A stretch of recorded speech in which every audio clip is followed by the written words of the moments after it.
आपल्याबरोबर बीडचे बबन गीते आहेत। काही दिवसांपूर्वी तुम्ही राष्ट्रवादी काँग्रेस शरदचंद्र पवार पक्षामध्ये प्रवेश केला आणि आता आज पुन्हा एकदा एका नव्या सदस्याचा प्रवेश झालेला आहे। काय एकंदरीत भूमिका आहे सध्या बीडमधल्या कार्यकर्त्यांची?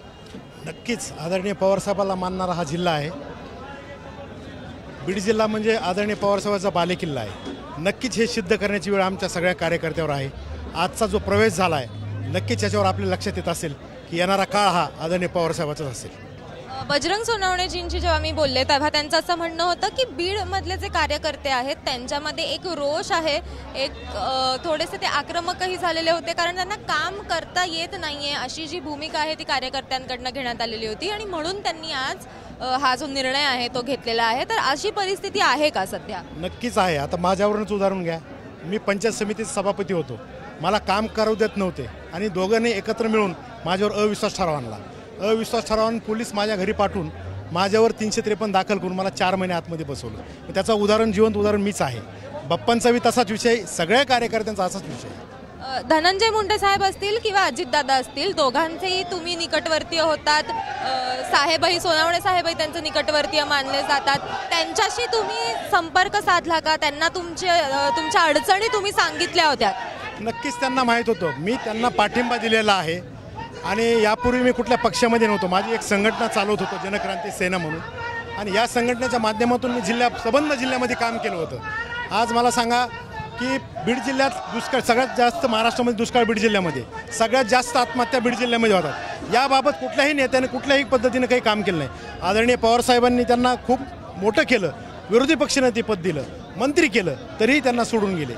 याचं उदाहरण तुम्हाला माहितीच असेल, काही सांगायची गरज नाही आहे। ते स्वतःच्या स्वार्थासाठी सगळीकडे जातात। आदरणीय पवारसाहेब हे उच्च विचाराचे सगळ्यांना घेऊन सोबत चालणारे आहेत। म्हणून मला असं वाटतं की येणारा काळ हा महाराष्ट्रामध्ये आदरणीय पवारसाहेबांचाच काळ असेल।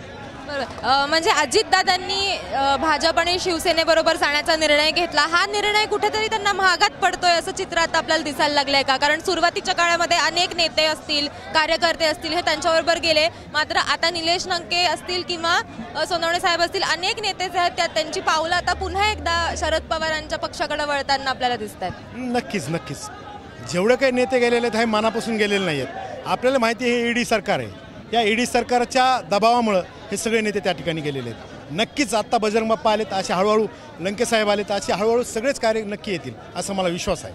म्हणजे अजित पवारांना हा निर्णय जड गेला असं म्हणू शकतो किंवा त्यांचा हा निर्णयामुळे कार्यकर्ते नाराज आहेत असं म्हणू शकतो का? नक्कीच जड गेला, हा निर्णय जड गेला।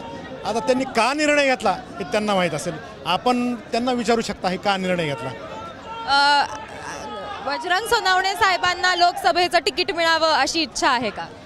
नक्कीच आदरणीय पवारसाहेब जो उमेदवार देईल त्या उमेदवाराच्या आम्ही पाठीशी आहेत। मग ते बजरंग बाप्पा असतील किंवा इतर कुणी असेल, आम्ही नक्कीच त्यांच्यासोबत आहोत। ज्योती मेटे या देखील पक्षप्रवेश करणार आहेत असं म्हटलं जात आहे। परवा त्यांचा पक्षप्रवेश होणार आहे अशी बातमी आहे, अशी चर्चा आहे। त्यांना जर उमेदवारी देण्यात आली तर त्यांच्याही पाठीमागे उभं राहाल का? नक्कीच आदरणीय पवारसाहेबांनी जोही उमेदवार देतील आम्ही त्यांच्यासोबत आहोत, पाठीशी आहोत, खंबीरपणे आहोत। तुमचा काही विचार आहे का विधानसभा लढवण्याचा? आदरणीय पवारसाहेब जे आमच्यावर जे सांगतील ते आम्ही करणार। जो निर्णय आदरणीय पवारसाहेबाचा आहे तो निर्णय आमचा असेल।